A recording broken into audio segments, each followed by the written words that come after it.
Boker Tov, tout le monde. Chodesh Tov. Shavua Tov.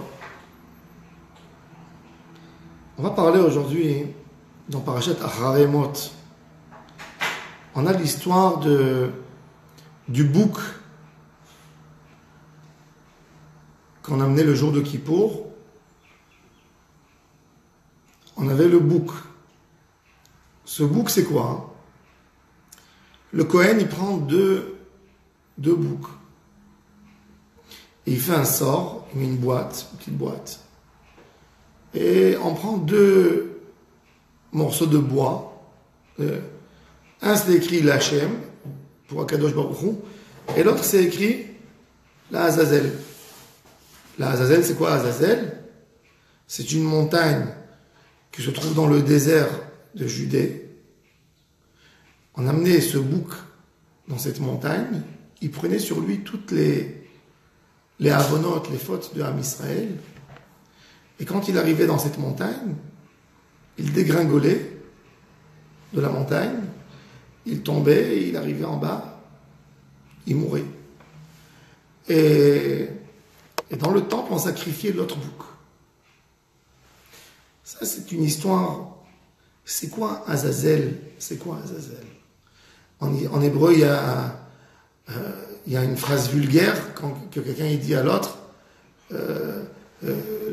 L'ech le Azazel. Azazel, ça veut dire va et que tu aies le même sort que le bouc.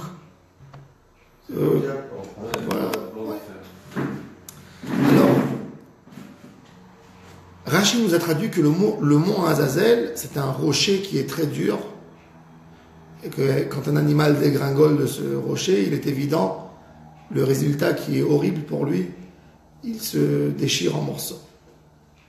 Rav Saadia Gaon, il dit que le mot Azal, tu l'envoies dans l'endroit, Azal c'est envoyer, aller quelque part, et Az c'est un endroit fort et dur. Donc de là est composé le mot Azazel. Il y a plusieurs autres explications. Et Chachamim nous disent, dans le traité Choulin, que une des choses que les Goïm critiquent à Israël, c'est ce bouc de Azazel. Le bouc émissaire. Le bouc émissaire. Pourquoi vous pensez que toutes vos fautes peuvent tomber sur la tête de ce bouc émissaire? Ils ne sont pas d'accord avec ça. Le Ktav et Kabbalah, qui est le même avis que Rabbi Yitzhak Arama, un des plus grands penseurs du judaïsme, qui a écrit son livre énorme qui s'appelle Hakeda. Le Hakeda nous explique, le Baal Hakeda, que le bouc émissaire, c'était pour éloigner le peuple d'Israël de la Avodah Zara. Il leur dit, regardez, vous êtes en train de servir, vous pensez qu'à l'époque, quand les idolâtres amenaient un sacrifice, qu'est-ce qu'ils pensaient? Que le bouc émissaire allait prendre toutes les fautes. Et c'est complètement ridicule. Un homme, quand il fait une faute, même s'il prend 10 boucs émissaires, tant qu'il ne s'est pas nettoyé et qu'il ne s'est pas purifié son âme, il ne peut jamais enlever aucune faute de personne. Ça n'existe pas. Tu ne peux pas enlever les fautes. Quelqu'un qui pense que s'il amène un sacrifice, alors la faute, elle passe sur le sacrifice. Totalement faux. Totalement faux. C'est pour te ramener à la Teshuvah. Donc le rôle, d'après Rabbi Yitzhak Arama, dans son livre Hakeda, et d'après aussi l'auteur du Ktav et Kabbalah, un des commentateurs de la Bible, l'élève du Gaon de Vilna, Rabbi Yaakov Minnikelburg, il dit que tout le rôle de ce bouc émissaire, c'est d'éloigner Am Israël de la Avodah Zara. Vous éloignez de la Avodah Zara. Éloignement total de l'idolâtrie. Voilà, tu pensais que ce bouc émissaire qui prenait les fautes de Am Israël, tu pensais que c'est lui qui va te pardonner? Non, regarde où il arrive, le pauvre, ce bouc. Il arrive dans le désert, il se fait déchiqueter, il tombe dans une montagne terrible. Le tachlit de tout, c'est de Venasa Oto al Rosh Hasaïr. Comme le Ramban nous dit que le Saïr, la Azazel, c'est un symbole de Am Israël. On veut enlever toutes nos fautes. Le Ramban nous dit une chose extraordinaire, que quelque part, la purification, éloigner le mal, c'est que par la volonté d'Hachem. Un homme, quand il a fauté, il demande pardon. Mais quand un homme demande pardon quelque part, quand quelqu'un a fauté à son ami, et il demande pardon, c'est quoi la demande du pardon? Vous savez c'est quoi? Qu'est-ce qu'elle veut signifier la demande du pardon? C'est que si avant j'ai fait un acte volontaire de vouloir te faire du mal, maintenant je me soumets à toi et je te demande par ta volonté à toi de me pardonner. La notion de demander pardon à quelqu'un, c'est de me soumettre à lui. Mon pardon dépendra de toi uniquement. C'est toi qui décideras. Si avant moi je t'ai soumis à moi en te faisant du mal, maintenant quand moi je te demande pardon, c'est moi qui te demande à toi, c'est moi qui me soumets à toi pour te demander de me pardonner. C'est le tikkun quelque part, c'est la réparation de la faute. Quand moi j'ai voulu faire du mal à quelqu'un, moi je me soumets à lui quand je lui demande pardon. Quand quelqu'un fait une teshuva avec Akadosh Baruch Hu, la première base de la teshuva, c'est le pardon. Les gens ne se rendent pas compte. Les gens pensent que Kippour, le jour du pardon, le grand pardon, c'est un pardon qui est donné à tout le monde sans aucune condition. Faux. Parce qu'à la base, la demande du pardon, c'est que je me soumets devant celui à qui je demande pardon, et je lui dis maintenant, moi je dépends de toi. C'est-à-dire que le jour de Kippour, si tu veux appeler ça un jour de pardon, le Ramban nous dit c'est une idée simple qui symbolise l'annulement et la soumission totale à Hachem que lui va me pardonner. Et que je recommence pas. Et que je recommence pas, il est évident. C'est-à-dire que dans l'idée, c'est une soumission totale à ton Créateur. Et c'est pour ça que le Ramban nous dit que le bouc émissaire, c'est un sort qui va sortir. Que Akadosh Baruch Hu, comme si Akadosh Baruch Hu, il dit, tout dépend que de moi, de celui qui décide. Est-ce que celui-là, il va être sacrifié et l'autre, il va aller dans le désert. Donc tu dépends de moi totalement. C'est renforcer l'idée de la soumission à Hachem. Ça, c'est d'après le Ramban, le rôle du bouc émissaire de Kippour. Dans certains livres de Kabbalah, ils disent que le bouc émissaire, il veut donner une idée extraordinaire. On prend, c'est écrit dans la Torah, qu'il faut prendre 2 boucs. Il y a un qui va être choisi comme le bouc émissaire et l'autre qui va être sacrifié. Ces boucs, ils sont de la même couleur, la même taille, la même dimension, le même âge. Tout la même chose. Il y a un qui va servir pour faire un korban pour Am Israël et l'autre qui va s'éloigner, qui va être jeté dans la montagne. Yaakov Avinu et Esav, 2 jumeaux, 2 frères qui se ressemblent un à l'autre, dans le caractère, dans tout. Un devenu serviteur de Dieu. Esav, d'ailleurs c'est intéressant, Esav est parti habiter où? Dans quel mont? Seir. Seir la Azazel. Un mont qui s'appelle le bouc. Très intéressant. Seir. Les 2 qui sont sortis du même ventre, de la même volonté de leurs parents de servir Dieu, 2 tzadikim comme Yitzhak Avinu et Rivka, qui sont mariés, qui ont fondé une famille pour faire une génération de Ovdei Hashem. Il y a un que toute sa vie, il va lutter contre son créateur. Esav. Et l'autre, qui va s'annuler, qui va s'effacer, et que toute sa vie, il a une chose devant ses yeux, c'est d'accomplir et de réaliser la volonté de son créateur. La seule chose. C'est ce qui intéresse Yaakov Avinu, de faire la volonté de son créateur. Et on se pose la question, quand le mal contre le Créateur va se terminer. Quand on voit on voit ce qui se passe aujourd'hui dans le monde. Tu vois des choses, des fois même des abominations totales. Des choses qu'on ne peut même pas les digérer. Je ne parle même pas de questions de religieux et pas religieux. Il y a un mal terrible dans le monde. Des gens qui bombardent des enfants avec du gaz, avec des choses pour gouverner, pour avoir une gouvernance, pour avoir une force. Quand tu vois l'esclavage en Afrique, quand tu vois des abus, des gens sur des enfants, des choses, tu te dis, ce mal dans le monde, il va se terminer un jour. Il peut se terminer, il peut. Est-ce qu'on approche vers un tikkun dans le monde ou on n'approche pas? Tu as peur des fois, quand tu regardes, quand tu lis les informations dans les journaux, tu vois tout ça, tu as peur pour tes enfants. Tu dis, dans quel monde j'ai amené mes enfants? Dans un monde qui sont de moins en moins sûrs d'eux-mêmes, de moins en moins protégés. Est-ce qu'il y a un tikkun qui va se passer un jour? Ça fait peur. Le Ramchal nous explique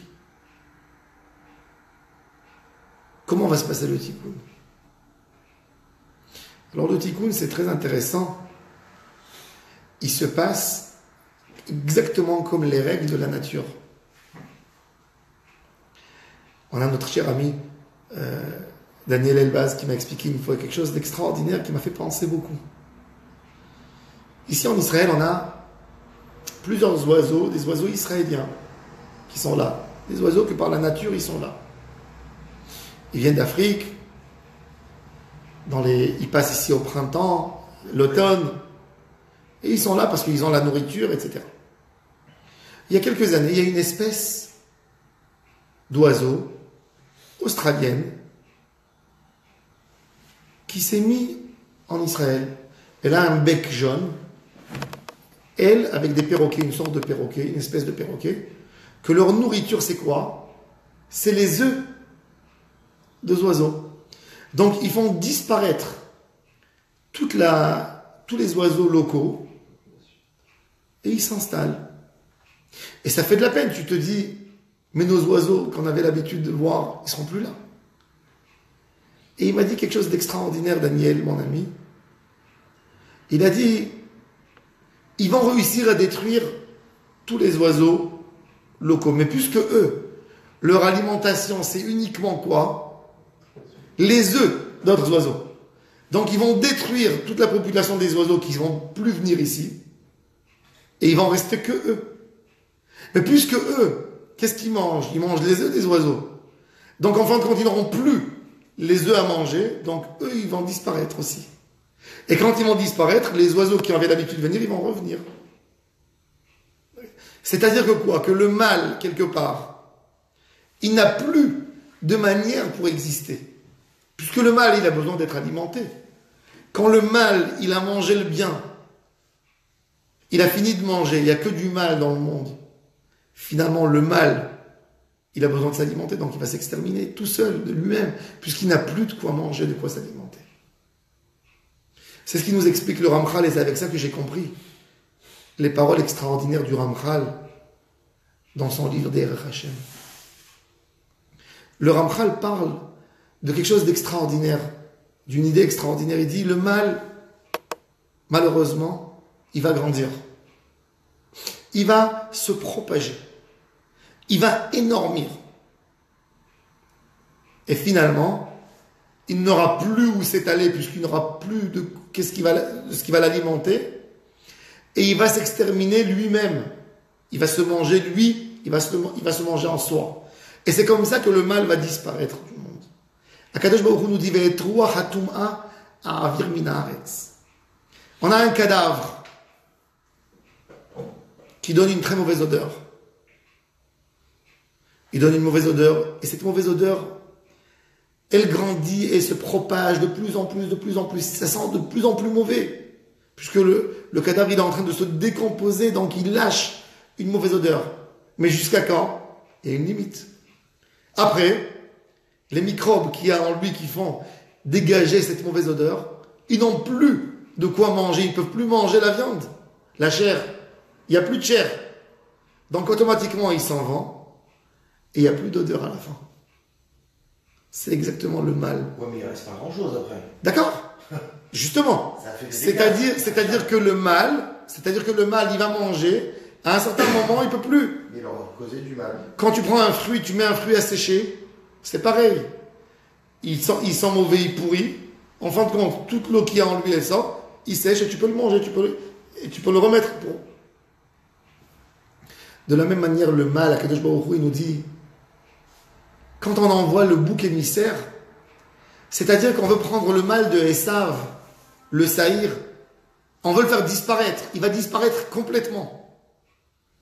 Akadosh Baruch Hu, quand il veut un tikkun, c'est pas un moitié tikkun.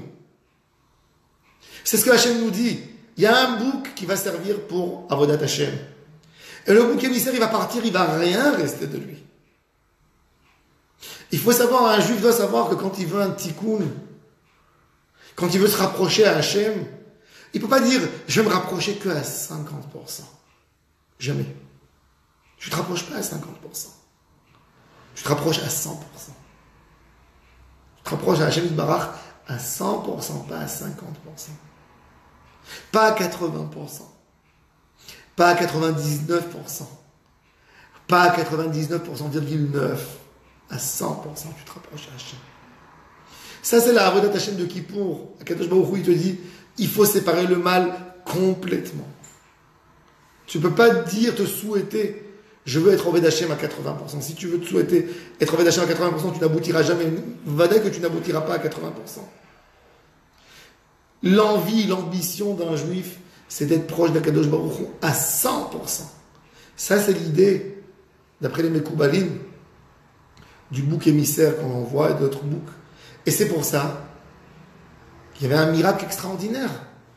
Dans le temple, il y a la cour du temple, et il y a le Echal. Le Echal, c'est l'endroit où se trouve la Menorah, l'endroit où on mettait les encens, et le Kodesh HaKodashim. Et il y avait sur la porte du Echal une grosse corde qu'on accrochait la veille de Kippour qui était teint en rouge. On l'accrochait sur le Echal. Et les Bnei Israël qui étaient tous sur l'esplanade du temple, le mont du temple, ils attendaient le moment de la Neila. C'était le moment où on envoyait le bouc émissaire dans le désert, où il tombait, il dégringolait. Et quand il dégringolait, cette corde rouge, teint en rouge, très puissant, très fort, elle changeait de couleur et elle se transformait en blanc, blanc neige. Comme qui est écrit dans le texte, Im chataechem kashanim, si vos fautes et vos erreurs seront chargées de fautes à la dimension d'une couleur rouge qui signifie kasheleg yalbinu, je vais les blanchir. Le sang, le rouge, c'est le sang qui circule dans le corps, mais qui circule pas toujours pour de bonnes intentions. Quand quelqu'un il bouge sa main, et sa main ne reste pas paralysée, c'est-à-dire qu'il y a la circulation du sang qui circule dans ma main. Le sang, Bassar Vadam, l'homme il s'appelle Adam parce qu'il a le dam, le sang qui circule en lui et qui lui donne toute son existence. L'existence de l'homme et en même temps ses gestes qui ne sont pas toujours liés que à de bonnes choses, même des mauvaises choses que l'homme fait par ses gestes. Akadosh Baruch Hu veut nous les blanchir.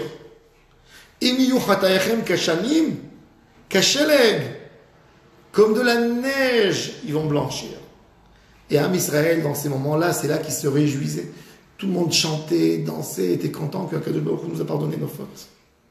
C'est-à-dire qu'Akadosh Baruch Hu te dit, mon fils, si toi tu veux un tikkun, moi je veux que ce tikkun il soit à 100%. Quand tu prends un livre de prière et tu demandes à Hachem pardon, tu ne peux pas dire à Hachem pardon, mais pas pardon. Hachem, je te demande pardon, mais tu sais, ce soir, j'ai un rendez-vous quand même pour faire quelque chose qui n'est pas tout à fait correct. Non. Si tu penses comme ça, tu ne seras jamais pardonné. Quand tu demandes pardon à Hachem, c'est pardon à 100%. Tu ne laisses rien que tu ne demandes pas pardon. Ta proximité avec Hachem, ça doit être une proximité très forte. Il n'y a rien qui sépare entre toi et Kadosh Baruch Hu. Rabbi Chaim Ben Attar, quand il parle de proximité à Hachem, il a fait une tefila qui pour une tefila merveilleuse. Il dit Dieu, je veux être proche de toi, qu'il n'y a rien qui sépare entre nous. Comme que le corps dépend de l'âme et l'âme dépend du corps pour rester, j'ai envie de cette même manière dépendre de toi. Ki kasha alai predatra yoter mi predat hanefesh minaguf. Se séparer de toi, c'est beaucoup plus dur qu'une séparation de mort, puisque l'âme, quand elle quitte, elle va dans un endroit. Mais si moi je me sépare de toi, je me suis séparé de tout. Il y avait Rabbi Cheskel Avraham qui dit, moi je me sens proche de Dieu, de la même manière que l'ongle est collé à la chair, de la même manière je me sens collé à Hachem. Ça, c'est ce qu'on doit ressentir avec Akadosh Baruch Hu. Ça, c'est le symbole de ce bouc émissaire. Pas comme quand on a l'habitude, on pense qu'on va prendre un bouc émissaire, on va le jeter, il va tout pardonner. C'est des bêtises, tout ça. Le bouc émissaire, il avait un rôle de nous réveiller, de nous rapprocher à Hachem Barach. Shnizke, nous tous, on sait que Rosh Chodesh, c'est un moment de kapara, comme un kippour, comme on dit dans la tefila, Zeman kapara lechol toledotam. Biotam akrivim fanecha zivchei ratzon, ou sa'ir lechaper ba'adam. Rosh Chodesh, c'est un moment de teshuva. C'est un moment où chaque juif doit voir le mois qui est passé et de voir comment on peut améliorer le mois qui vient. Hachem Mizakeh Otanu, qu'on s'améliore, qu'on se rapproche de Dieu. Amen. Je vous souhaite une excellente semaine à toutes et à tous.